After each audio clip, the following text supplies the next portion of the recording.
Hey, welcome to Doc Rides.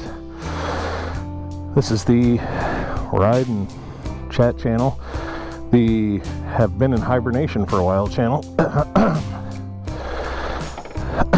Sorry.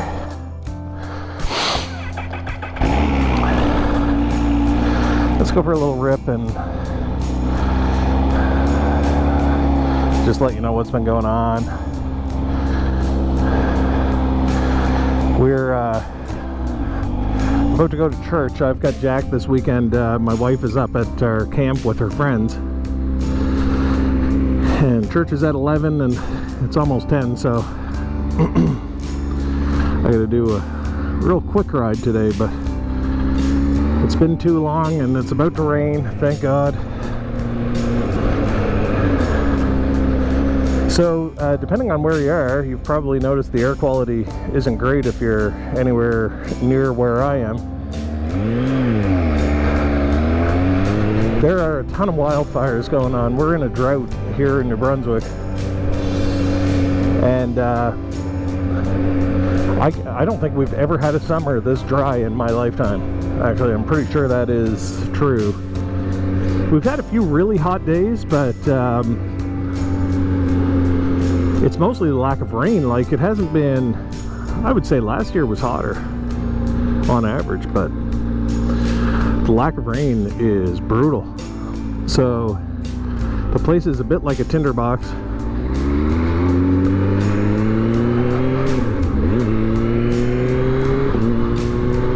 Boy, that quick shifter is nice on this.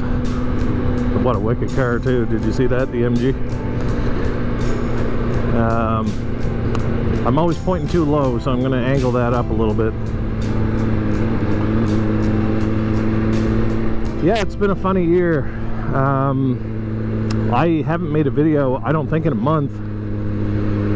I might have uploaded a little short around New Brunswick Day of us driving through the woods. I believe I did. I just thought that was kind of neat. It was nighttime and the trails were still open at that time. Right now, I'm not sure how I feel about this. I am sure how I feel about it, but I don't want to get in a lot of trouble for saying how I feel about it. They've closed all the hiking trails and whatnot. Now, I understand. Look, if you're smoking in the woods and you drop a cigarette butt, she's going to light. There's no... this would be a caveman's dream in terms of difficulty level for starting a fire. But for the rest of us, I mean, they're like, oh, first they said, well, your sneakers could cause a spark. Well, that's horseshit. You know, it's not that easy to start a fire.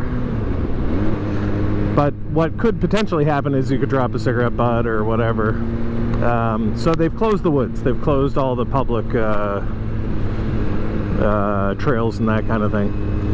And the problem is, like, I'm raising one of them. There's this generation of kids who, if they have any excuse to stay inside, they'll do just that. And I don't know. It worries me that we're telling kids it's just safest to stay inside. And I mean, maybe do some fire prevention education. That makes sense. Maybe no smoking in the woods. I don't know. Gonna be a lot of wind noise here for a sec, so just bear with me.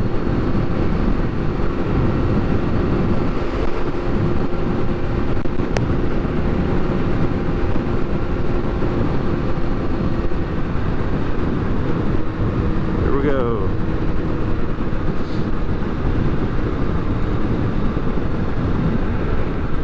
So I've got a few things going on from the professional side of things that are the main reason. It has nothing to do with the weather, why I haven't been uploading videos. Well, there are a couple things. First of all, it's like a volunteer work for me. I'm never going to get paid for these. Like, we have, I think, 400 subscribers.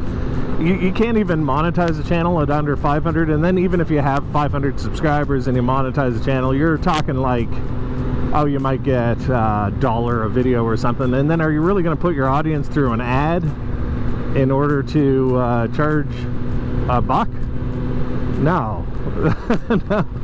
You shouldn't have to watch like an ad about ceiling tiles or whatever random shit they come up with in order to watch a, you know, a low-cost video of a dude riding a motorcycle and airing his stupidity for everyone to hear. So I'm not planning to monetize it. Maybe if we had like 10,000 you would think about it, but I just, you know, it's like I do it for fun, and I just do it to kind of, I don't know, I don't ride with other people. I don't really have much of a community here, so it's kind of my way of feeling like I'm in touch with other people and sharing my thoughts with people. The other reason I haven't been making a lot of videos though, and the main reason, is that in the summer our work is brutal, because our department it doesn't have like any summer slowdown or anything, and everybody gets 2 weeks of vacation in the summer.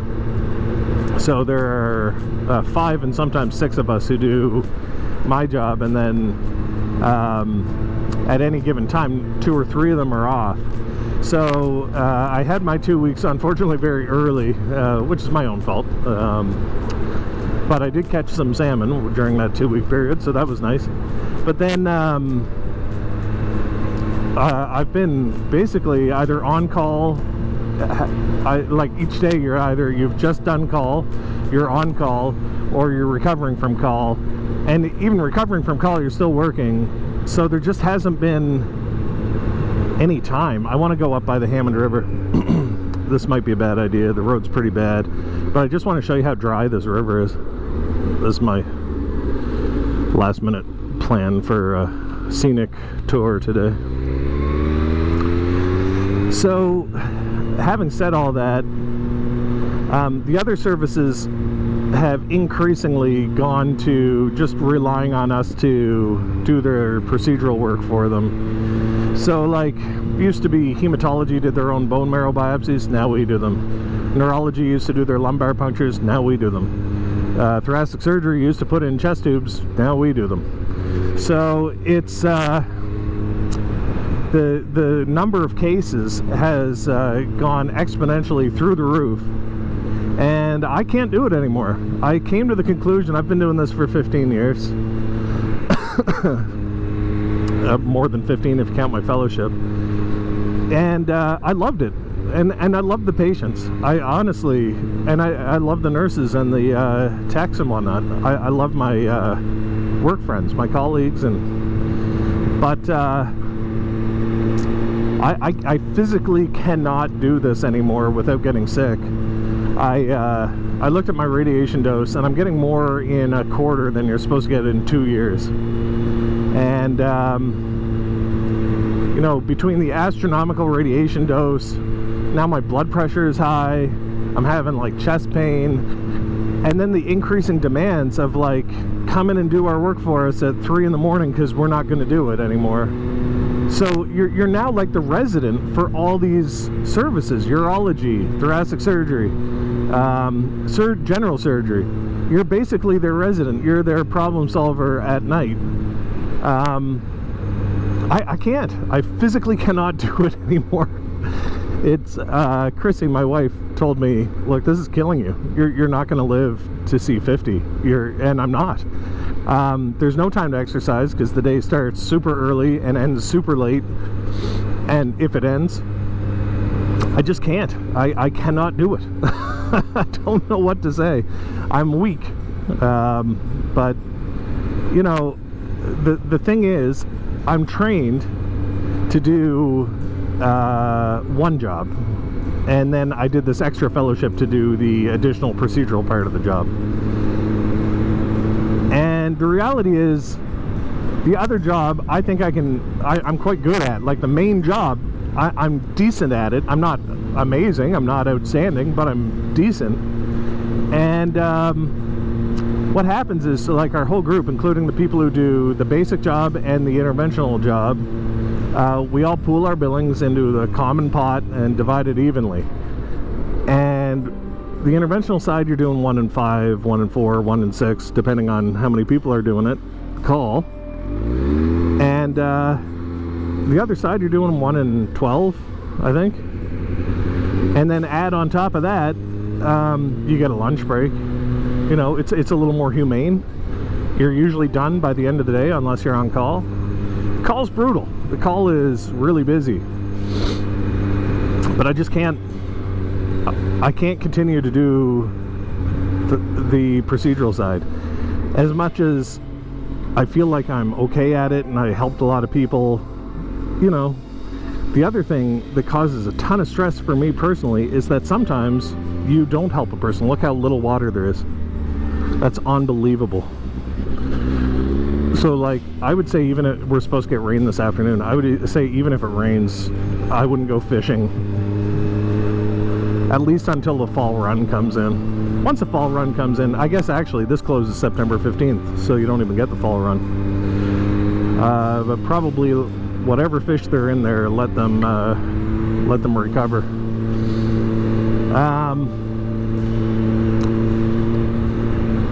Yeah, I'm stressed all the time. So sometimes, yeah, things go wrong and people die. I had a guy pass away when I was doing a procedure earlier in the summer, and I can't get over it. I feel responsible, and I have this feeling like maybe if somebody who was less burned out, who was less like depressed, was doing that procedure, they might have come up with a way of saving this guy. I don't know. I just, you know, and you want to go out on, it's like in basketball, you can't leave the gym until you make your last shot, or I can't because I'm OCD. I wanted to go out on a win, but the wins are so few and far between because the people coming to us are such neglected disasters. I can't hold this thing together anymore. I can't be the Band-Aid that holds the healthcare system together, like my colleagues are doing the same. I'm not saying that everybody's, but this new generation of doctors too, I feel like they don't, I shouldn't complain. The guys I'm working with are amazing, the new guys I'm working with, but the willingness for like a thoracic surgeon to say, oh, I need somebody else to put in the chest tube for me, that should be a source of shame, but they have no shame. They're like, well, I have to take care of myself. And this is what I'm saying right now. I have to take care of myself. But look, I've done it. I've done it to the point that my body can't do it anymore. My mind, I don't think, can do it anymore. I tried. So I gave them my notice. I said, look, I need an exit plan here. And I'm young. I'm too young to retire. I would fully retire if I could, believe me. I write books. Like, I have a creative life that I would love to get back to. I would love to feel happy again. But I don't hate work. I don't want you to think I hate it. I hate what it does to me, and I hate what it does to my family. You know, our son, Jack, is turning 13 in October. He's going to be gone in less than 5 years. Assuming he moves out. And I don't see him. This summer I didn't see him. We played, he's learned golf, so he tried to teach me golf a couple nights. I got out with him a couple nights for that. And you may have seen there's a new boat in the driveway. Well, it's new to us. It's a 2016. We traded in our old boat because we couldn't take it on the Kennebecasis River. It was too small. And traded it in for that one, but we've only gotten it once. So it's like, I don't know, I feel like I need some time. And if they would say, if I could say, look, like, let's rejig this. But the problem is, I've said that. I've said, look, there's just rocks, just water trickling over the rocks. That's scary. I've said to the chief and the head of my department, this can't go on. And finally, I said a couple weeks ago, look, this changes or I go. I cannot keep doing other people's, I can't be the resident. But it didn't, nothing happened. They did nothing about it. And I'm kind of pissed off. I feel like I'm cornered here. I've made my stance clear. And I feel like they're just saying, well, screw you. Goodbye. Now, normally breaking through into the sunshine like this is a celebratory moment, but I'm really hoping we get some rain. I hope it holds off until I'm done my drive here, but I don't know, I'm so damn frustrated. It's just, it's beyond frustrated at this point. I literally can't do it anymore. I don't know. That sounds like such a millennial giving up kind of thing to say. But I've tried every route to get it changed so that it was doable, and there's no interest in changing things. The path of least resistance is just to let your colleague die on the vine. And then nobody's irreplaceable, right? That's the other thing that's a universal truth that people don't realize. Like I say, oh, I can't be the Band-Aid. As soon as I'm gone, somebody else will step up and do the exact same work. When my friend Brian retired, he really was the Band-Aid that was holding the whole thing together. Is that a garbage bag? I'm just gonna pull over and move that off the road before somebody kills themselves hitting it.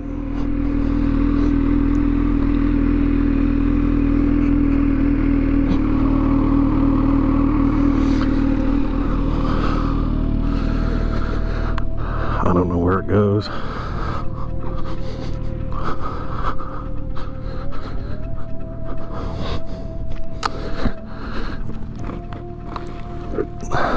We'll just leave it here. Hopefully the garbage truck looks like I think they come Monday around here, because I've gotten stuck behind them on my vacation day.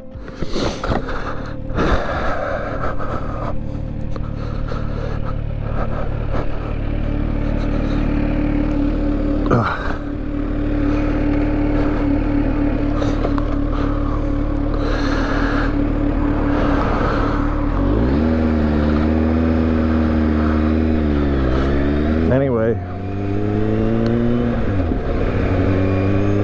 Brian worked, even when he wasn't on call, he would stay in the hospital and work until midnight, 1, 2 in the morning. But he got sick, and he retired early. And Brian was a lot smarter than I am. No water, gosh. He was a lot smarter than I am, but he had invested a lot wiser than I had. So he had enough money to retire younger, but I can't. Man, I can't retire. And I can tell you, I want to get out while I can still do the basic job, instead of having to do what Brian did and just pull the pin entirely and say, the hell with this, I can't do it anymore, which is basically what happened. Anyway, he was a good guy. I miss him dearly. My friend John was a little more chill.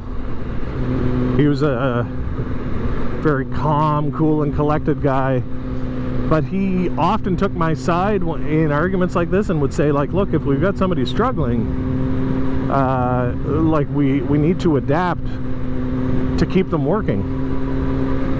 He was the chief before, and man, he was a godsend. He was a really, really wise guy, like wise, intelligent guy, which I'm not. But nobody listens to that logic anymore. There's this weird millennial Gen Z logic happening, which is let somebody else do it, and not giving a shit if somebody else is suffering as long as you aren't. I'm sorry, does that sound cruel? I sound like I'm being extremely judgmental of younger people, but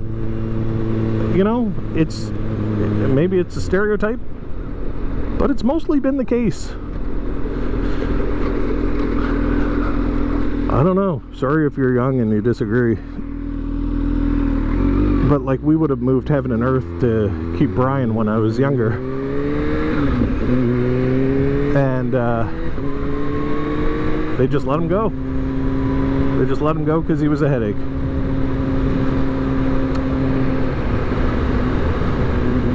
I don't know. Anyway, so that's the reason I haven't been putting up videos. I've just been, man, the other weird thing, this is well, it isn't unrelated, but it's kind of semi-related. I've been having a lot of issues with depression just over the last 2 years. My dad died in 2018, and I guess it probably started then. But then I kind of was like, oh, it's just grief. Like, you'll be fine. This is just what grieving is like. But it just never got better. I don't know. It's, you know, it's been 6 years, and I'm still feeling, well, 6.5 years, and I was still feeling pretty bad. So I started taking Zoloft, like a low dose. And I was thinking it would make me feel like me again, make me feel kind of happy. I was a really happy guy. Always smiling, like, just, I love life. I still love life, don't get me wrong. But, I started taking it, and instead of making me feel happy, I just feel like nothing at all, which I guess is better than being miserable. But I feel like it's kind of erased all my creative drive. It's also erased my drive to exercise, which is not good, because I am not in the greatest of shape. I'm 6'2" and like 254 pounds. I think I put on 4 pounds or 5 pounds since I started taking this, and I can't put on any more weight. I gotta lose weight, if anything. I used to be not a maniac about exercise, but I used to be a daily exerciser. And you know, 90% of your weight is diet. My diet, it hasn't been great. I've just, like, I don't know, I'm seeking these little dopamine hits from eating a hamburger or some bullshit, instead of saying, yeah, well, you'll feel better if you get in shape. Now, I'm not sure how much of that's the Zoloft or depression or just being older. I don't know.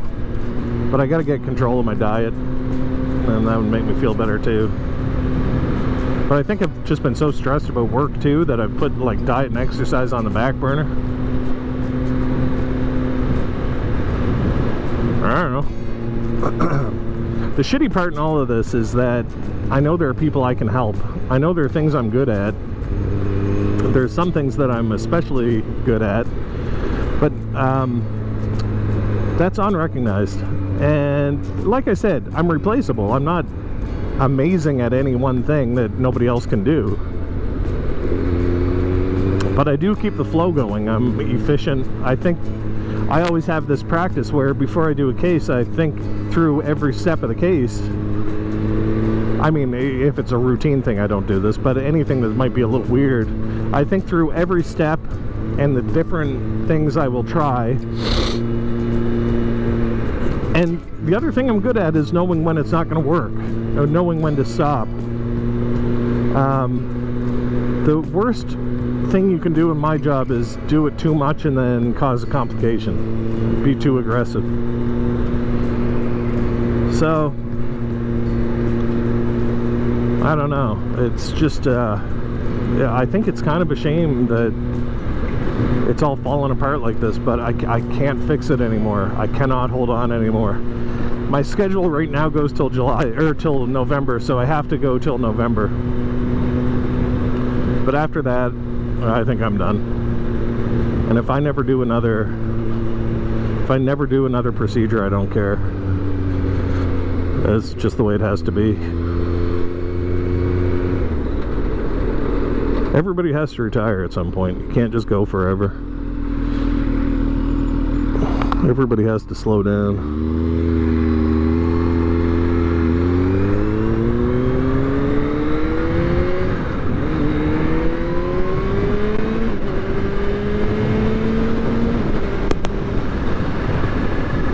Don't need to go too fast here.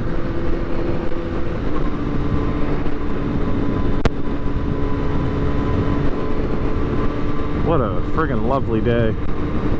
Lovely morning. It's nice and cool today too.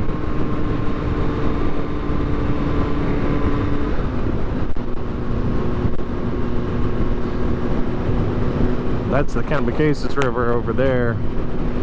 So I took my father-in-law up, or my stepfather-in-law, and my stepmom, no, my mother-in-law. I'm losing my mind.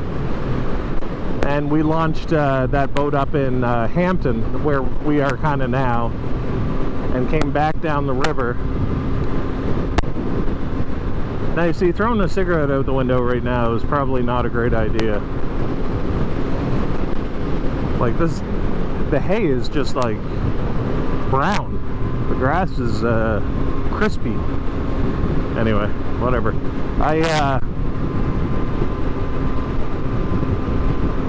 I launched up there, and of course he loves boats and all that.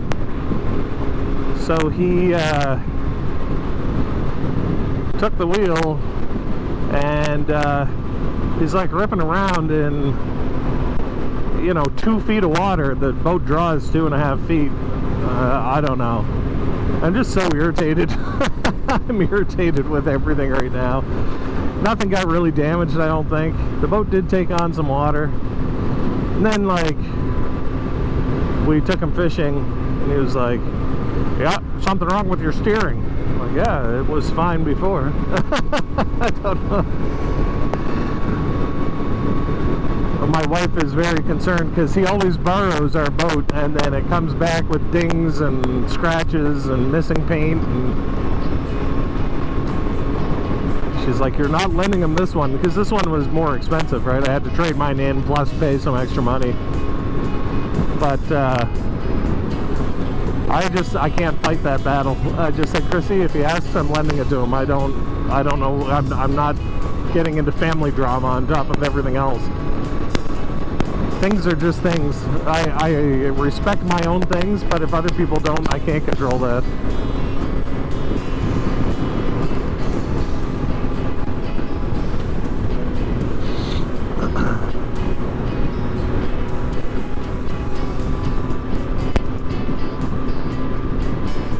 Boy, I don't know. I'm seeing clouds. This is the first time we've seen really any clouds in a long time. So I think it's been blue skies for all of August. So we're getting towards, I think this is August 16th or 17th.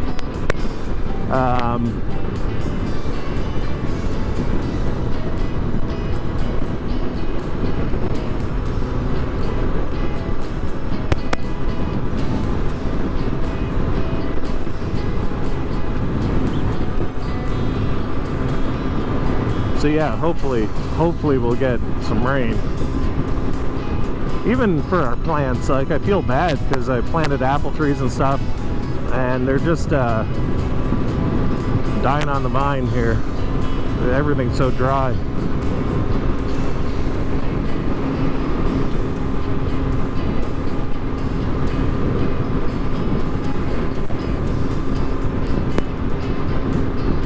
I don't know what's really new with bikes. I've been kind of watching more Goldwing videos. I saw the 50th anniversary came out with the gold color.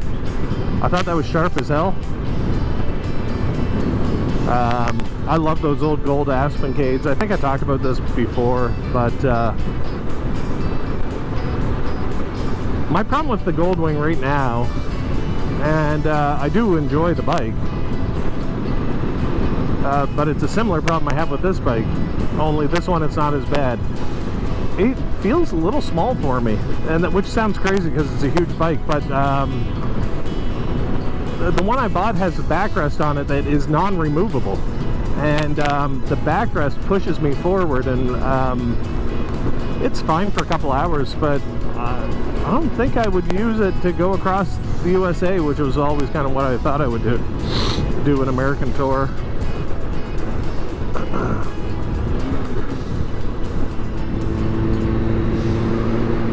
Caddy.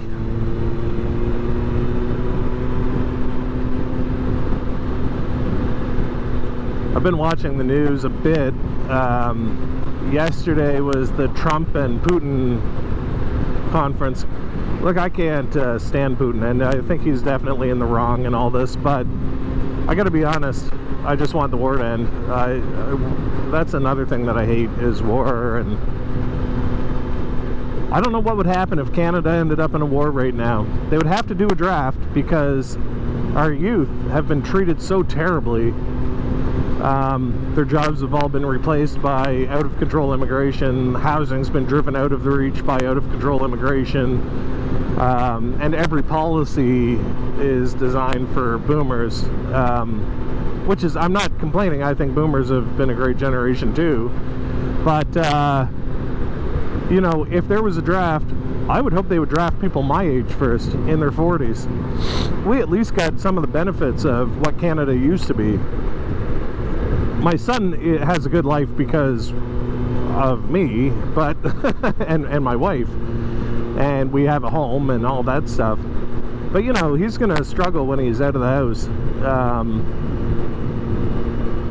And their generation, like, are you really expecting them to go get blown to smithereens for a country that treats them like garbage, that tells them they've committed genocide by being born with white skin or whatever? I think that's insane. At least with my generation, they weren't doing all that shit to us. You know, that's not to say Canada is all white people. It's definitely not anymore, but it's also not assimilated very well. Like, it's very balkanized. There are lots of Indian people, but they only hang out with Indian people. They only work with Indian people. They're, you know what I mean? Like, and I'll be honest, I don't imagine it will be anybody who is racialized will be eligible for the draft. I think it will just be white people because of how woke Canada is. I could be wrong. I'm probably wrong. Don't listen to anything I say. That's a pretty racist sounding thing to say. But it should be, if they do it, and if it works that way, it should be the older ones of us who have to fight. I mean, yeah, we'd suck at it because we're old and out of shape. But, I mean, we can hold a line as well as a kid can hold a line. Maybe better because we're more patriotic, because our country didn't treat us like garbage. Or at least didn't when we were growing up in our formative years. Like, at least we could be successful. Somebody mentioned this term the other day when people were complaining about not being able to walk on the trails. They said, I can't stand all these members of the cult of individuality. I said, what the fuck are you talking about? I said, it's these people in a social media hive mind that are it's so important for them to look like they're morally better than everyone else. And then they keep upcycling this moral, oh, how dare you walk in the woods, how dare you do this. The cult of individuality. Like they live in a hive, like their brain is shared. They're so stupid. The stupidity to say that and to think it is unbelievable. But a big part of it is the way these people grew up in education. They grew up thinking, you know, if your skin is white, you committed genocide against the First Nations. No, you didn't. Maybe your ancestors did. You certainly did. You're not guilty of anything. Skin color doesn't matter. And therefore, you are not guilty. And then they're out there shouting, land back, give it back. And then, okay, well, can I have your land? Oh, no, not my land. Your land, give your land back. Anybody who disagrees with me should have to give up their land. They're idiots. It's a generation of fucking idiots. Sorry, Sunday morning, about to head to church, and here I am using F-bombs. I can't stand that shit. If we had an honest conversation with First Nations, it would be so much better than pretending to say everything they say is sacred because of their sacred heritage. Fuck you. No, it isn't. We're all the same. You're in the cult of individuality. You fucking morons. Oh man. At least you can laugh. Anyway, I'm probably gonna be late for church. Heaven knows I need some church in me today. And I don't mean that in the Catholic priest sense. Sorry.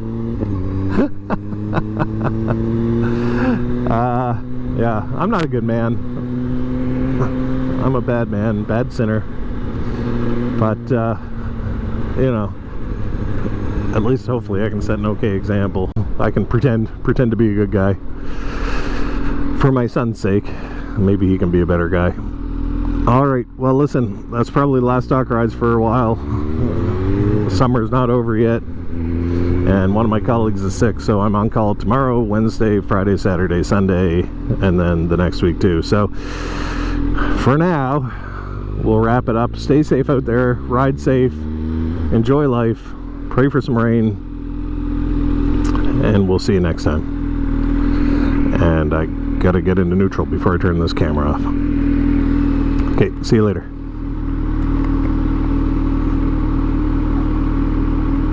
Oh,